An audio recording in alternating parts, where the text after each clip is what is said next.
Movie की शुरुआत एक मिनी ट्रक ड्राइवर से होती है जिसके ट्रक से एक हिरण का एक्सीडेंट हो जाता है। लेकिन हैरानी की बात यह थी कि इतना भयानक एक्सीडेंट होने के बावजूद वो हिरण मरता नहीं है। वो वापस खड़ा हो जाता है और उसकी आंखों का रंग बदल चुका था। वो अब बिल्कुल भी नॉर्मल नहीं लग रहा था। दरअसल वो हिरण वहां फैले ज़ोंबी वायरस की वजह से ज़ोंबी बन चुका था।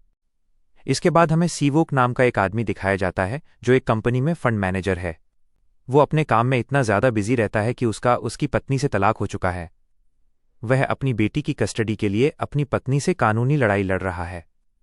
सीवोक की बेटी का नाम सुआन है और आज उसका जन्मदिन है।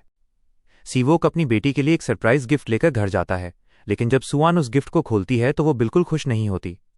वजह यह थी कि उसके पिता ने उसे वही गिफ्ट दिया था जो पिछले साल भी दिया था। सीवोक अपने काम में इतना मशगूल था कि उसे याद ही नहीं रहा कि वो अपनी बेटी को वही चीज़ दोबारा दे रहा है। उसे अपनी इस गलती पर काफ़ी शर्मिंदगी महसूस होती है। सुआन अपने पिता से कहती है कि वह अपनी माँ से मिलना चाहती है। क्योंकि सुआन का जन्मदिन था, इसलिए सीवोक उसे उसकी माँ के पास ले जाने के लिए मान जाता है। अगले दिन हम देखते हैं कि दृश्य रेलवे स्टेशन का है जहां ट्रेन बुसान जाने के लिए खड़ी है। सीवोक अपनी बेटी के साथ इसी ट्रेन में बैठता है। इस ट्रेन में काफ़ी लोग सवार थे, जिनमें एक बेसबॉल टीम के कई प्लेयर्स भी थे। इसी टीम में यंगुक नाम का एक लड़का है और उसकी गर्लफ्रेंड जीही भी वहीं है, जो उनकी टीम की चीयर लीडर है। इसके अलावा ट्रेन में 2 बड़ी बहनें और एक गरीब होमलेस आदमी भी मौजूद है। यह आदमी थोड़ा सनकीसा लग रहा था और जब उससे टिकट के बारे में पूछा जाता है तो वो बस यही कहता है कि सभी लोग मरने वाले हैं। ट्रेन में एक और कपल है। पति एक आम वर्किंग मैन है जिसका नाम संघवा है और उसके साथ उसकी प्रेग्नेंट बीवी सोंगक्योंग है। जब ट्रेन चलने वाली होती है तभी उसमें एक ऐसी लड़की चढ़ती है जिसके पैर पर किसी ने काटा हुआ था। थोड़ी ही देर में वो लड़की नीचे गिर जाती है। उसे गिरा हुआ देखकर एक ट्रेन अटेंडेंट उसकी मदद के लिए आती है और उसकी हालत देख मेडिकल टीम को बुलाती है। दूसरी तरफ सीवोक के पास उसके असिस्टेंट का फोन आता है जो बताता है कि पूरे शहर में दंगे भड़क उठे हैं। जब लोग ट्रेन में न्यूज़ देखते हैं तो पता चलता है कि हर तरफ भगदड़ मच चुकी है, लेकिन अभी किसी को ये नहीं पता था कि शहर में ज़ोंबी वायरस फैल चुका है। सीवोक का ध्यान अचानक जाता है कि उसकी बेटी अपनी सीट पर नहीं है, तो वो उसे ढूंढने के लिए निकल पड़ता है। वहीं दूसरी तरफ वो लड़की जिसके पैर पर घाव था अब पूरी तरह ज़ोंबी बन चुकी है। वो उस अटेंडेंट पर हमला कर उसे काट लेती है और देखते ही देखते वो लड़की बेसबॉल टीम के कुछ प्लेयर्स को भी काट लेती है। इसके अलावा वो अटेंडेंट भी अब ज़ोंबी बन जाती है और अब ये सभी लोग बाकी यात्रियों को काटते जा रहे थे। पूरी ट्रेन में अचानक भगदड़ मच जाती है। देखते ही देखते लगभग पूरी बेसबॉल टीम ज़ोंबी में बदल जाती है। जो भी उनके सामने आता है वे उसे काट लेते हैं और वो भी ज़ोंबी बन जाता है। बचे हुए लोग जान बचाने के लिए एक डिब्बे से दूसरे डिब्बे की तरफ भाग रहे थे। वहीं दूसरी तरफ सीवोक अभी भी अपनी बेटी को ढूंढ रहा था। उसे ढूंढते हुए वो एक ऐसे कंपार्टमेंट में पहुंच जाता है जहां के सभी लोग ज़ोंबी बन चुके थे। जैसे ही वे ज़ोंबी सीवोक को देखते हैं वे उसके पीछे दौड़ने लगते हैं। तभी पीछे से सुआन अपने पिता को आवाज़ देती है। सीवोक अपनी बेटी को लेकर भागता है और उसके पीछे बहुत सारे ज़ोंबी पड़ जाते हैं। सीवोक किसी तरह अपनी बेटी को लेकर एक सुरक्षित कंपार्टमेंट में पहुंचता है जहां के लोग अभी सही सलामत थे। वहां पहुंचकर वो जल्दी से गेट बंद कर देता है। दूसरी तरफ संघवा अपनी प्रेग्नेंट बीवी को लेकर ज़ोंबियों से बचते बचाते उसी गेट के पास पहुंच जाता है, लेकिन गेट अंदर से सीवोक ने बंद कर रखा था। संघवा सीवोक से गेट खोलने को कहता है। सीवोक थोड़ी देर तक सोचता है कि गेट खोले या ना खोले, लेकिन जैसे ही ज़ोंबी संघवा के बिल्कुल करीब आते हैं सीवोक गेट खोलकर उसे और उसकी बीवी को अंदर ले लेता है और तुरंत गेट बंद कर देता है। इसके बाद संघवा सीवोक पर थोड़ा नाराज होता है क्योंकि अगर उसने गेट खोलने में थोड़ी सी भी देरी की होती तो शायद वो और उसकी प्रेग्नेंट बीवी भी ज़ोंबी बन जाते। थोड़ी देर में ट्रेन में अनाउंसमेंट होती है कि ट्रेन अगले स्टेशन पर नहीं रुकेगी, लेकिन योंगसुक नाम का एक आदमी कहता है कि हमें अगले स्टेशन पर रुकना चाहिए वरना हम सब मारे जाएंगे। लेकिन ट्रेन के कैप्टन को अगले स्टेशन पर रुकने के ऑर्डर नहीं थे। थोड़ी देर में जब ट्रेन अगले स्टेशन से होकर गुजरती है तो हम देखते हैं कि यहाँ कई सारे लोग ट्रेन को रोकने या उसमें चढ़ने की कोशिश कर रहे थे, क्योंकि प्लेटफॉर्म पर मौजूद सभी लोगों पर ज़ोंबी अटैक हो चुका था। वहाँ जितने भी बचे कुचे लोग थे ज़ोंबी उन्हें चुन चुनकर इन्फेक्ट कर रहे थे। लगभग पूरे शहर में ज़ोंबी वायरस फैल चुका था। इस स्टेशन के पास ट्रेन में अनाउंसमेंट होती है कि ट्रेन अगले स्टेशन पर रुकेगी क्योंकि वहां बचे हुए पैसेंजर्स की सेफ्टी के लिए मिलिट्री को बुलाया जा चुका है। जैसा कि मैंने आपको बताया था कि सीवोक एक कंपनी में फंड मैनेजर है तो उसकी पहुंच थोड़ी ऊपर तक है, इसलिए वो इस बात को कंफर्म करने के लिए अपने सीनियर से फोन पर बात करता है और पूछता है कि क्या अगले स्टेशन पर उतरना सेफ रहेगा। उसका सीनियर सीवोक से कहता है कि अगले स्टेशन पर जो भी उतरेगा उसे आर्मी वाले क्वारंटीन करेंगे, लेकिन सीवोक अपनी बेटी के साथ कहीं क्वारंटाइन नहीं होना चाहता था, इसलिए वो अपने सीनियर से रिक्वेस्ट करता है कि क्या कोई और रास्ता है। उसका सीनियर कहता है कि तुम मेन गेट से मत उतरना, बल्कि दूसरे गेट से उतरना, मेरे आदमी तुम्हें वहीं से पिक कर लेंगे। इसके बाद ट्रेन अगले स्टेशन पर पहुंचती है और रुकती है। ये स्टेशन पूरी तरह से खाली था। यहां न तो कोई मिलिट्री वाला दिख रहा था और न ही कोई दूसरा इंसान। सभी बचे हुए लोग ट्रेन से उतरते हैं और प्लेटफॉर्म पर आगे बढ़ते हैं। यहां हम देखते हैं कि योंगसुक कैप्टन से रिक्वेस्ट करता है कि हमें यहां नहीं रुकना चाहिए क्योंकि यहां बहुत खतरा है। कैप्टन को भी उसकी बात सही लगती है क्योंकि वहां मिलिट्री तो छोड़ो, कोई परिंदा भी नहीं दिख रहा था। वहीं दूसरी तरफ सभी पैसेंजर्स मेन गेट की तरफ जा रहे थे, लेकिन सीवोक अपनी बेटी के साथ सबसे अलग दूसरे रास्ते की तरफ जाता है। लेकिन यहां हम देखते हैं कि वो होमलेस आदमी भी उनके पीछे पीछे आता है क्योंकि उसने सीवोक की बातें सुन ली थीं। सुआन अपने पापा से कहती है कि हमें बाकी लोगों को भी अपने साथ लेकर चलना चाहिए, लेकिन सीवोक कहता है कि नहीं बेटा, इस वक्त हमें सिर्फ अपने बारे में सोचना चाहिए। सुआन रोते हुए अपने पापा से कहती है कि आपकी इसी आदत की वजह से मम्मी भी हमें छोड़कर चली गई, क्योंकि आप सिर्फ अपने बारे में सोचते हो। दूसरी तरफ जब सभी पैसेंजर मेन गेट की तरफ बढ़ते हैं तो वे देखते हैं कि वहां मौजूद सभी मिलिट्री वाले ज़ॉम्बी बन चुके हैं। इतने सारे ज़ॉम्बियों को देखकर लोगों में भगदड़ मच जाती है। कुछ लोग इन्फेक्ट हो जाते हैं और कुछ अपनी जान बचाने के लिए इधर उधर भागने लगते हैं। वहीं सीवोक चालाकी तो करता है, लेकिन जिस गेट पर वो पहुंचता है वहां उसे लेने कोई नहीं आता, बल्कि वहां भी मिलिट्री वाले ज़ॉम्बी बनकर खड़े थे।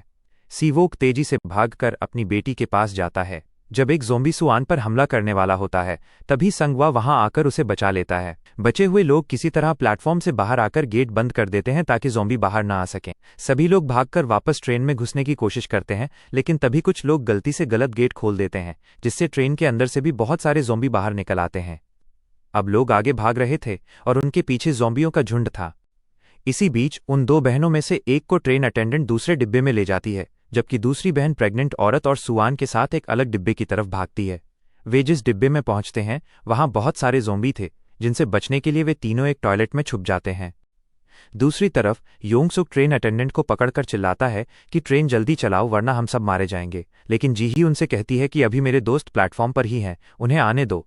मगर योंगसुक बहुत मतलबी था, वो जबरदस्ती ट्रेन चालू करवा देता है।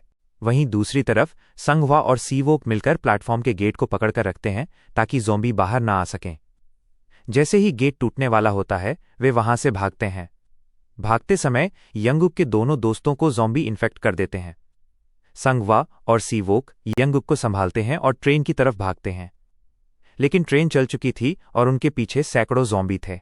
वे किसी तरह एक खाली डिब्बे में चढ़ने में कामयाब हो जाते हैं। ट्रेन में चढ़कर यंगुक अपनी दोस्त जीही को फ़ोन करता है और बताता है कि हमारे सभी दोस्त मारे जा चुके हैं और हम कुछ बचे हुए लोग एक डिब्बे में हैं। तभी संगवा अपनी बीवी को फ़ोन करता है, लेकिन फ़ोन सुआन उठाती है। वह बताती है कि वे लोग जिस डिब्बे में हैं वहां ज़ॉम्बी हैं और वे बचने के लिए टॉयलेट में छुपे हुए हैं। वे डिब्बा नंबर 13 में थे, जबकि संगवा और बाकी लोग डिब्बा नंबर 9 में थे। अब उन्हें उन तक पहुंचने के लिए 9 से 13 नंबर के बीच के डिब्बों को पार करना था। ये लोग ज़ॉम्बियों से लड़ने की पूरी तैयारी करते हैं और आगे बढ़ते हैं। पहले डिब्बे में तो ये लोग बड़ी बहादुरी से लड़ते हैं और ज़ॉम्बियों को मारते हुए आगे निकलते हैं, लेकिन अगले डिब्बे में जब ये पहुंचते हैं तो यंगुक देखता है कि वहां उसकी बेसबॉल की पूरी टीम ज़ॉम्बी बन चुकी है। अपने दोस्तों को इस हालत में देखकर वो सुध बुध खो बैठता है, लेकिन संगवा और सीवोक लड़ने की तैयारी कर ही रहे होते हैं कि तभी ट्रेन एक टनल सुरंग के अंदर चली जाती है। अंधेरा होते ही वे नोटिस करते हैं कि ज़ॉम्बी अंधेरे में देख नहीं पा रहे हैं। वे इस बात का फायदा उठाकर बिना लड़े चुपचाप उस डिब्बे को पार कर लेते हैं। अगले डिब्बे को पार करने के लिए सीवोक एक प्लान बनाता है। वो संगवा का फ़ोन लेकर ज़ॉम्बियों के बीच फेंक देता है और फिर अपने फ़ोन से उस पर कॉल करता है। रिंगटोन बजते ही सभी ज़ॉम्बी फ़ोन की तरफ झपटते हैं और अगली टनल आते ही अंधेरे का फायदा उठाकर ये लोग साइड से निकल जाते हैं। अब सीवोक अपनी बेटी से और संगवा अपनी बीवी से मिलकर बहुत खुश होते हैं। इससे पहले कि वे बाकी लोगों के पास पहुंचते टनल खत्म हो जाती है और वे खुद को बचाने के लिए टॉयलेट में छुप जाते हैं। वे प्लान बनाते हैं कि अगली टनल 2 मिनट बाद आएगी और तभी उन्हें अगला डिब्बा पार करना होगा। यंगुक अपनी दोस्त जीही को फ़ोन करके कहता है कि वे आ रहे हैं और वे गेट खोलकर रखें। जीही खुश होकर सबको बताती है, लेकिन योंगसुक गेट खोलने से मना कर देता है। वो कहता है कि क्या गारंटी है कि वे लोग इन्फेक्टेड नहीं, अगर वे इन्फेक्टेड हुए तो हम सब मारे जाएंगे।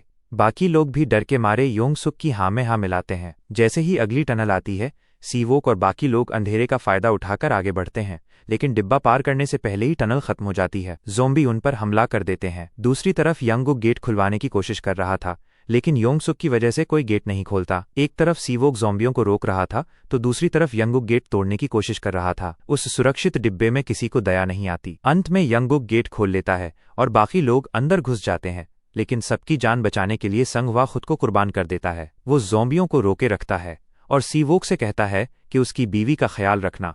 सीवोक सुआन और संघवा की बीवी को लेकर आगे बढ़ जाता है। ज़ॉम्बी गेट तोड़कर संघवा को मार देते हैं। इसी भगदड़ में वह दूसरी बूढ़ी औरत भी मारी जाती है। अगले डिब्बे में पहुंचकर सीवोक योंगसुक पर बहुत गुस्सा करता है। वो कहता है कि अगर तुमने सही समय पर गेट खोला होता तो संघवा और वो औरत जिंदा होते। लेकिन योंगसुक उल्टा लोगों को भड़काता है कि ये लोग इन्फेक्टेड हो सकते हैं, इसलिए इन्हें किसी और डिब्बे में भेज देना चाहिए। लोग उन्हें बाहर निकाल देते हैं और उनके साथ जीही भी चली जाती है। योंगसुक गेट अच्छे से बंद कर देता है।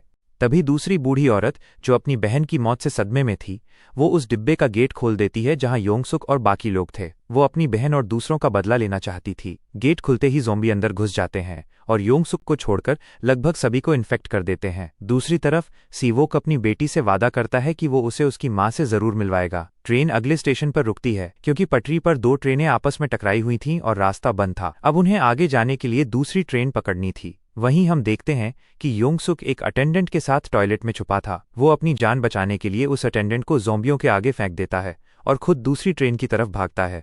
वहां से निकलने के लिए यंगुक और जीही एक ट्रेन के बीच से होकर गुजरते हैं।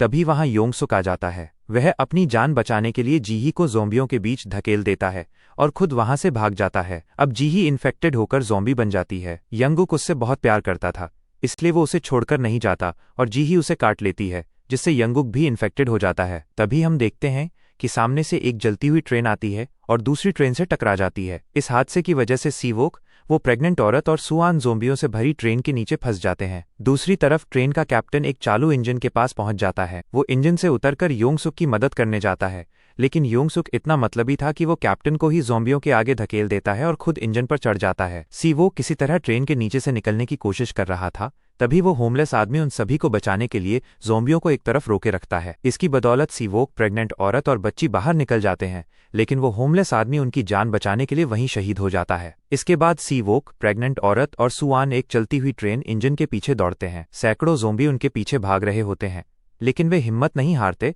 और किसी तरह ट्रेन पर चढ़ जाते हैं। कई ज़ॉम्बी ट्रेन पर लटक जाते हैं, जिससे उसकी रफ्तार कम होने लगती है, पर सीवोक किसी तरह उन्हें लात मारकर नीचे गिरा देता है। जब सीवोक इंजन के केबिन की तरफ बढ़ता है तो वो देखता है कि वहां योंगसुक बैठा है जो इन्फेक्टेड हो चुका है। योंगसुक पूरी तरह ज़ॉम्बी बनने से पहले ही सीवोक पर हमला कर देता है। खुद को बचाने की कोशिश में सीवोक के हाथ पर योंगसुक काट लेता है। सीवोक बहादुरी दिखाते हुए योंगसुक को ट्रेन से नीचे फेंक देता है। सीवोक को पता चल गया था कि अब वो भी इन्फेक्टेड हो चुका है। वो तुरंत उस प्रेग्नेंट औरत और अपनी बेटी सुआन को केबिन में ले जाता है और उन्हें ट्रेन रोकने के बारे में कुछ बेसिक बातें समझाता है। वो सुआन से कहता है कि बुसान पहुंचने के बाद वो अपनी माँ के पास चली जाए और तब तक इन आंटी के साथ ही रहे। सुआन बहुत रोती है, वो अपने पिता को नहीं छोड़ना चाहती थी। सीवोक भी अपनी बेटी से अलग नहीं होना चाहता था, लेकिन उसे बचाने के लिए ये जरूरी था। सीवोक केबिन से बाहर आता है और अपनी बेटी के बचपन के लम्हों को याद करते हुए मुस्कुराता है। उन्हीं यादों को समेटे हुए खुद को ज़ॉम्बी बनने से बचाने और अपनी बेटी की सुरक्षा के लिए वो ट्रेन से नीचे कूद जाता है। थोड़ी देर बाद ट्रेन बुसान स्टेशन के पास पहुंचती है। सुआन और वो औरत ट्रेन से उतरकर एक अंधेरी टनल की तरफ बढ़ती हैं। टनल की दूसरी तरफ मिलिट्री तैनात थी। अंधेरे के कारण मिलिट्री वाले समझ नहीं पा रहे थे कि ये इंसान हैं या ज़ॉम्बी,